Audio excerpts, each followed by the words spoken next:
2월 5일 우리 새벽 묵상을 시작하도록 하겠습니다. 제가 기도하겠습니다. 사랑이 많으신 하나님, 오늘도 우리들 가운데 새날을 허락하여 주심에 감사를 드립니다. 우리가 주의 말씀을 묵상하며 주의 말씀을 우리 마음속에 새기고 주의 말씀을 생각하며 살아갈 수 있는 오늘 하루의 삶이 될 수 있도록 함께하여 주시옵소서. 감사를 드리며 우리 주 예수 그리스도의 이름으로 기도드립니다. 아멘. 오늘 우리에게 주신 하나님의 말씀은요, 마태복음 10장 16절에서 33절까지의 말씀입니다. 제가 봉독해 드리겠습니다. 보라, 내가 너희를 보냄이 양을 이리 가운데로 보냄과 같도다. 그러므로 너희는 뱀같이 지혜롭고 비둘기같이 순결하라. 사람들을 삼가라. 그들이 너희를 공회에 넘겨주겠고 그들의 회당에서 책찍질하리라. 또 너희가 나로 말미암아 총독들과 임금들 앞에 끌려가리니 이는 그들과 이방인들에게 증거가 되게 하려 하심이라. 너희를 넘겨줄 때에 어떻게 또는 무엇을 말할까 염려하지 말라.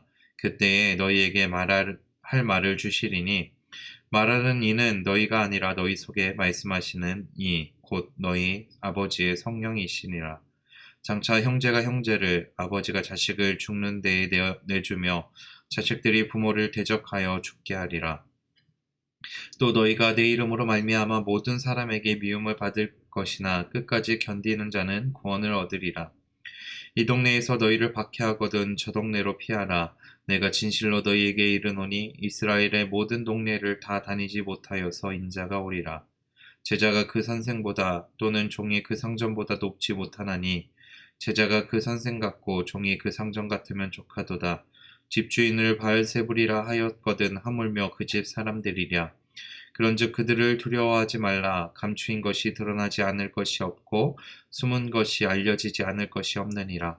내가 너희에게 어두운 데서 이르는 것을 광명한 데서 말하며 너희가 귓속말로 듣는 것을 집 위에서 전파하라. 몸은 죽어도 영혼은 능히 죽이지 못하는 자들을 두려워하지 말고 오직 몸과 영혼을 능히 지옥에 멸하실 수 있는 이를 두려워하라. 참새 2마리가 한 아사리온에 팔리지 않느냐. 그러나 너희 아버지께서 허락하지 아니하시면 그 하나도 땅에 떨어지지 아니하리라. 너희에게 머리털까지 다 세신 바 되었나니 두려워하지 말라. 너희는 많은 참새보다 귀하니라. 누구든지 사람 앞에서 나를 시인하면 나도 하늘에 계신 내 아버지 앞에서 그를 시인할 것이요. 누구든지 사람 앞에서 나를 부인하면 나도 하늘에 계신 내 아버지 앞에서 그를 부인하리라. 아멘. 오늘 본문은요, 주님께서 제자들을 파송하는 장면 이후에 이어지는 내용의 말씀입니다. 주님께서는 어부였고 세리였고 열심당원이었던 제자들을 유대인들 가운데 보내셔서 그들에게 복음을 증거하라고 말씀을 하고 계십니다. 그런데요, 그 복음을 증거하라고 말씀하셨으면서 그들에게 또 한 가지 말씀을 하고 계신 게 무엇이냐면 바로 오늘 본문 16절에서부터 등장하는 너희들이 복음을 증거하다가 고난을 당할 것이고 어려움을 당할 것이다 라고 말씀을 하고 계십니다.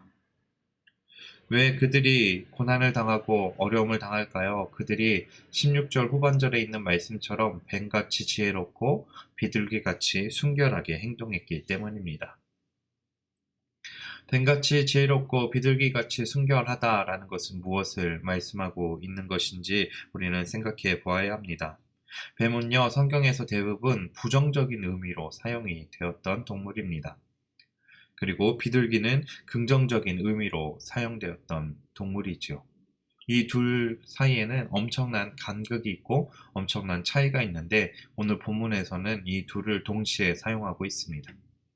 뱀은 창세기에서 처음 등장을 합니다. 아담과 하와를 타락시켜서 죽게 만드는 결정적인 역할을 하는 게 바로 뱀이었고요. 비둘기는 노아의 방주의 사건에서 처음 등장하는데 땅이 마른 것을 보고 그 나무의 잎사귀를 노아에게 물어다 주는 역할을 감당하게 합니다. 비둘기는요, 사람을 살리는 일에 사용되었던 동물입니다. 여기서 생각해보면 뱀과 비둘기는 너무나 큰 간극을 가지고 있습니다. 근데 오늘 주님은요, 제자들을 향하여서 뱀같이 지혜롭고 비둘기같이 순결하게 복음을 증거하라고 말씀을 하고 있습니다. 다시 말해서 뱀과 같은 상황에 맞게, 비둘기 같은 상황에 맞게 복음을 증거하라고 말씀하고 계신 것이죠. 그리고 이런 모습이 바로 이런 모습이 바로 유대인들 가운데에는 이해되지 못하는 모습이었고요. 이런 모습으로 인해서 제자들이 고난을 당하고 어려움을 겪게 된다라는 것을 말씀해 주고 계십니다. 왜 이런 모습이 제자들이 고난을 당하는 일이 되었을까요? 그것은 바로 어부였던 제자가, 세리였던 제자가, 열심당원이었던 제자들이 그들이 가지고 있었던 특성과 다른 모습으로 전도를 하고 있기 때문에 이리와 같은 유대인들이 그들을 향해서 왜 왔다 갔다 하냐? 왜 너희들은 한 가지만 진득하게 하지 못하냐?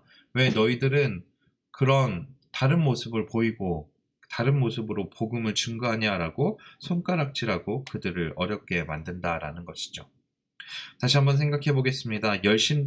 열심당원이었던 제자가 세리를 만나서 세리처럼 말하고 세리와 같은 모습으로 복음을 증거한다면 다른 열심당원이었던 유대인들이 그들을 보기에는 그들은 배신자와 민족의 배신자와 함께하는 모습을 보고 그들이 배신했다라고 여길 것이고, 세리였던 제자가 열심당원인 유대인을 찾아와서 그들 가운데 열심당원처럼 복음을 증거한다면 그 세리였던 그 제자를 다른 시선으로 혹시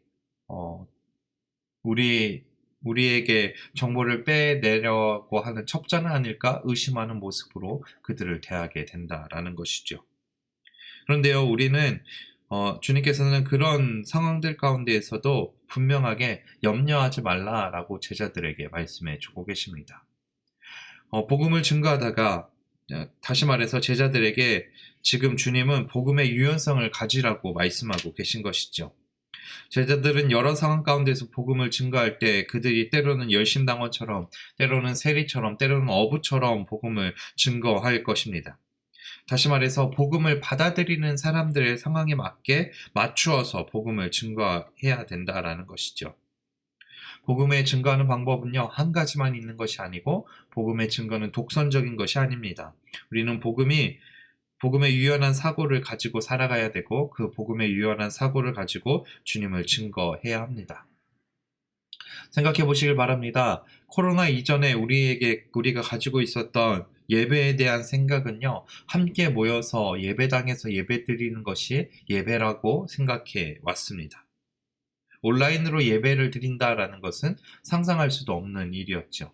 그런데 우리는 지금 온라인에서 각자의 자리에서 각자의 집에서 예배를 드리고 있습니다. 그것이 또한 우리들 가운데 은혜가 되고 그것이 또한 우리들 가운데 힘이 된다라는 것을 우리는 경험하고 느끼고 있습니다. 지난주 토요일에 우리 청년부에서 온라인으로 기도회를 진행을 했습니다. 너무나 함께 모이지 못하는 게 아쉽기도 했고 함께 모이지 못하는 게 우리들 가운데 안타까움이 되기도 했지만 그 가운데에서도 은혜가 있었고 그 자리에서도 하나님의 만지심과 임재하심을 경험할 수 있었습니다. 그런데요, 이런 모습은 우리가 전에는 상상하지 못하던 모습들이었습니다. 근데 지금은 그런 상상하지 못했던 일들을 우리가 하고 있습니다. 이것이 바로 복음의 유연성이 바로 이런 모습이지 않을까라고 생각이 듭니다. 23절의 말씀도 마찬가지입니다. 주님께서는요, 박해를 받으면 그 고난을 받으면 그 자리에서 버티고 있지 말고 다른 곳으로 떠나라라고 말씀해 주고 계십니다. 그런데 바로 앞절에서는 조금 다른 이야기를 합니다. 너희가 내 이름으로 말미암아 모든 사람에게 미움을 받을 것이나 끝까지 견디는 자는 구원을 얻으리라. 박해를 받고 견디는 것도 구원이 되지만 박해를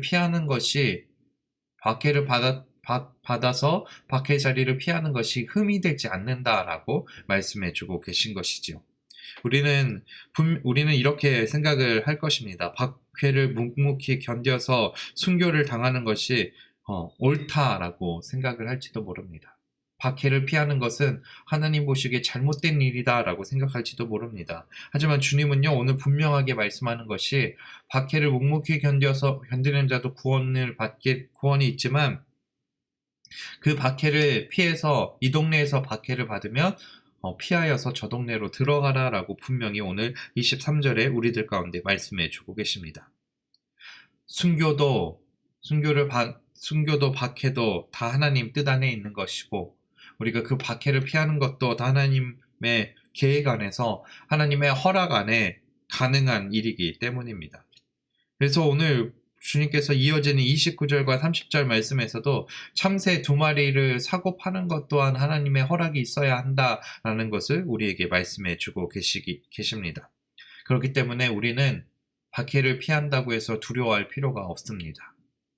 우리는요, 상황에 맞게 우리가 왔다 갔다 한다고 해서 그것을 우리 마음속에 품고 염려하거나 걱정할 필요가 없다라는 것이죠. 우리가 염려해야 되고 걱정해야 되고 두려워야 될 것은 무엇이냐면 우리들이 유연적인 사고를 가지고 살아가는데 복음의 유연적인 사고를 가지고 세상 가운데서 살아가는데 그것이 하나님을 넘어서지 않을까를 두려워하고 걱정하면 된다라는 것이죠. 오늘 본문에서 주님은요, 우리들 향하여서 이렇게 말씀하십니다. 몸이 죽는 것을 두려워하지 말고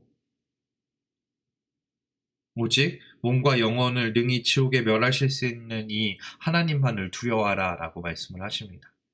그리고 32절과 33절에서 누구든지 사람 앞에서 나를 시인하면 나도 하늘에 계신 내 아버지 앞에서 그를 시인할 것이요 누구든지 사람 앞에서 나를 부인하면 나도 하늘에 계신 내 아버지 앞에서 그를 부인하리라 라고 말씀하시면서 하나님을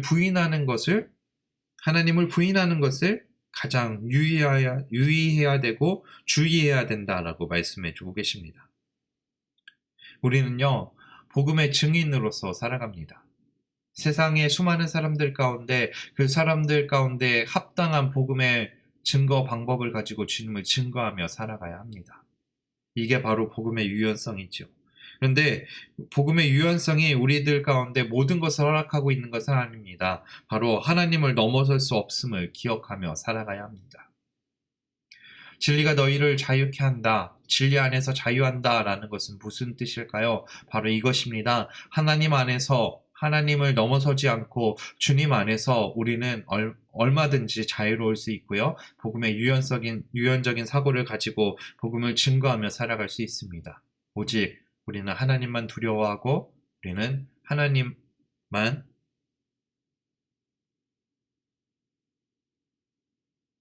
바라보고 하나님만 두려워하고 하나님만 의지하며 살아가면 될 뿐입니다. 그렇게 살아갈 때 우리는 주님 안에서 자유할 수 있고요. 세상 가운데서도 담대하게 세상 사람들에 맞게 복음을 증거하고 전할 수 있는 줄 믿습니다. 오늘 하루도 우리가 복음의 유연성을 가지고 살아갈 수 있기를 원합니다. 그래서 이 유연성을 가지고 세상 가운데서 주님을 온전히 증거하며 주님을 온전히 사랑하며 주님과 온전히 동행하며 살아갈 수 있는 오늘 하루의 삶이 될 수 있기를 간절히 축원합니다.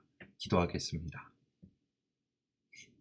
사랑이 많으신 하나님, 오늘도 우리들 가운데 새날을 허락하여 주심에 감사를 드립니다.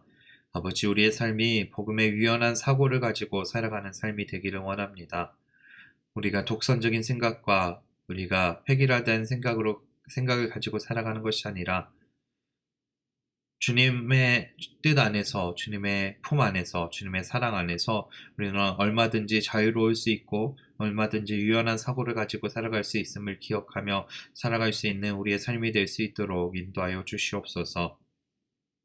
오직 주님이 함께 하시고 오직 주님이 동행하여 주셔서 우리가 주님 안에 자유롭고 주님 안에 복음의 유연적인 사고를 가지고 살아가기를 원하오니 오늘도 우리의 삶을 지키시고 우리의 삶을 붙드시고 우리의 삶 가운데 역사하시고 동행하여 주시옵소서.